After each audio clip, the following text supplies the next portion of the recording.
첫 차시에는 뉴스에 대해서 중점적으로 살펴볼 텐데요. 먼저 뉴스는 어떤 기능을 하는지, 그 콘텐츠의 특징은 어떤지 설명드리도록 하겠습니다. 무엇보다 뉴스의 기능 중에는 정보 획득의 기능이 가장 큽니다. 주변에서 무슨 일이 일어나는지, 사람들, 그리고 사건들에 대해서 알고 싶어 하는 거죠.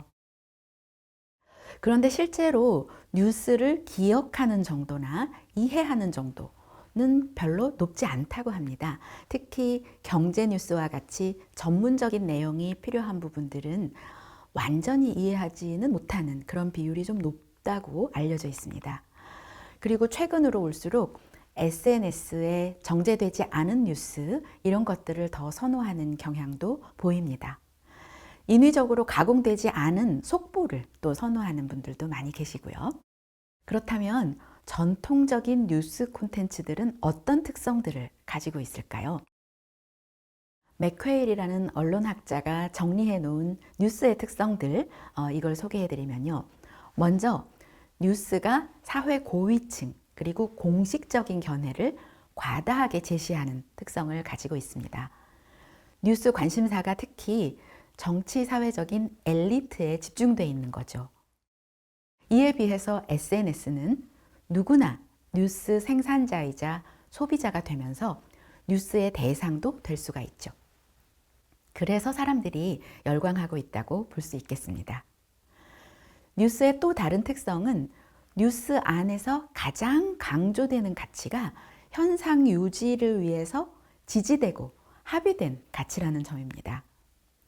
소수가 가지고 있는 다소 독특한 가치들은 뉴스에 많이 나오지 않는 경향이 있어요. 또 해외 뉴스는 대개 가깝고 부유하고 힘 있는 나라 중심으로 보도가 됩니다. 또 여성보다 남성이 더 많이 등장하기도 하고요. 뿐만 아니라 어느 나라나 좀 민족주의적이고 자민족 중심적인 그런 편향성을 보입니다. 또한 소수인종이라든지 이민 집단을 좀 차별적으로 고정관념화하는 경향도 있고요.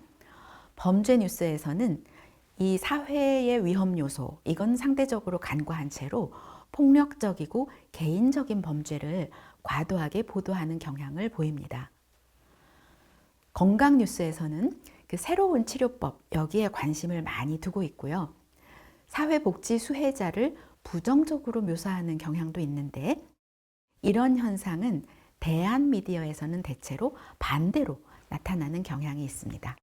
누구나 뉴스를 생산해서 유통할 수 있는 지금의 SNS 시대에는 이와 같은 전통적인 뉴스의 특성과는 상당히 다른 모습들도 많이 보이고 있죠. 그러다 보니까 가짜 뉴스들도 예전보다는 더 쉽게 올라오기도 하고요. 뉴스의 생산과 소비가 자유로워질수록 좋은 콘텐츠, 진실된 콘텐츠를 구분해내는 것은 온전히 뉴스 수용자의 몫으로 남아서 우리의 지혜가 더 필요한 시점이 되었습니다. 여기서 전반적인 그 뉴스의 특성들을 잠깐 정리해 보면요. 무엇보다 시의성과 최신성이 가장 중요하죠. 뉴스니까. 예전에 발생했던 일이라든지 지금의 생활과 아무런 관련이 없는 일들, 이런 것들은 아무래도 뉴스로서의 가치가 떨어지니까요. 또 한 가지는 너무나 일상적이지는 않은 의외성이 또 하나의 뉴스의 특성이라고 할 수가 있습니다. 우리가 매일 세 끼 식사를 하고 루틴하게 출퇴근하고 하는 일들은 새롭거나 신기하지 않기 때문에 뉴스로서의 가치가 약하다는 겁니다. 그런데 이 특성도 요즘의 SNS에서는 뉴스거리가 되기도 합니다. 예를 들면 점심 식사로 샌드위치와 커피를 주문해서 받아놓고 먹기 전에 사진을 찍어서 인스타그램에 올리는 경우가 많이 있죠. 일종의 자기 자신에 대한 소식이고 뉴스인 겁니다. 심지어 어떤 사람은 친구 셋이서 만났을 때 세 사람이 주문한 음식을 각각 찍어서 3번에 걸쳐 마치 그 3가지를 모두 다른 때 자기가 먹은 것처럼 올리기도 한다는 이야기를 들었어요. 이것은 진실에서도 먼 거고 또 이렇게까지 소식을 올려야 하나 하는 생각도 듭니다. 이 내용은 후반부에 말씀드릴 뉴스 연성화와도 관련이 있겠네요. 뉴스의 또 다른 특성은 어느 정도 유형을 예측할 수 있다는 것, 그리고 단편성과 휘발성을 지닌다는 겁니다. 새로운 소식도 시간이 지나면 머리에서 사라져 버리죠. 그러니까 휘발성을 지니게 되는 거고요. 그리고 어느 정도 사전 경고의 역할도 하고요.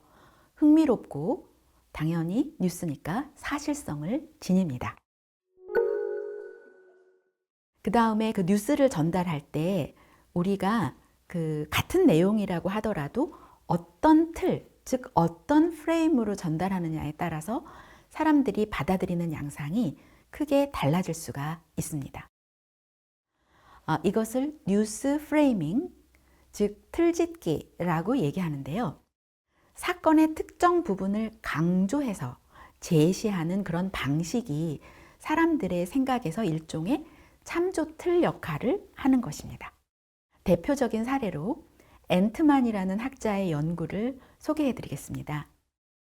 이 연구자는 1983년 대한항공 여객기 피폭 사건과 1988년 이란항공 여객기 피폭 사건을 당시 미국의 언론들이 어떻게 달리 프레이밍 했는지를 분석했습니다.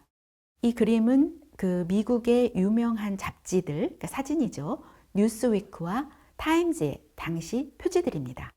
제목부터 보시면 Murder in the Air, Shooting to Kill, 그러니까 공중에서 일어난 살인 또는 죽이려고 쏘았다는 식으로 행위 주체 측면에서 소련의 책임을 부각하려는 프레임이 강하죠.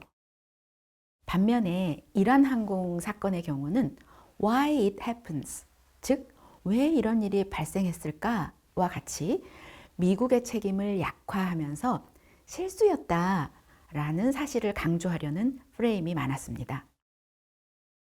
그 다음으로 동일시의 측면을 보면요. 대한항공 사건의 경우에는 폭파 사진, 그리고 희생자의 이름, 이런 것을 많이 보도함으로써 독자나 시청자들이 희생자에게 더 동일시하도록 하는 프레이밍이 더 많았고요.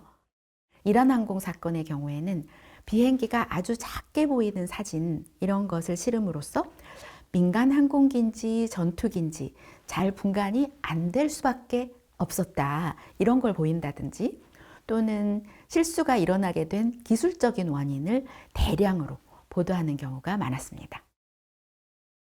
또 분류의 측면에서 대한항공 사건은 고의적이었다, 이렇게 분류를 한 반면 이란 항공 사건은 실수였다 하는 방향으로 구분을 했죠. 일반화 측면에서도 누가 비난받아야 하느냐, 국가냐 개인이냐 하는 측면에서 차이를 보였습니다. 이렇게 유사한 사건이라 하더라도 자신의 국가에 유리하게 뉴스 틀짓기를 할 수 있고요. 이런 뉴스를 접한 사람들은 당연히 그 틀짓기 방향으로 생각이 따라가게 되죠.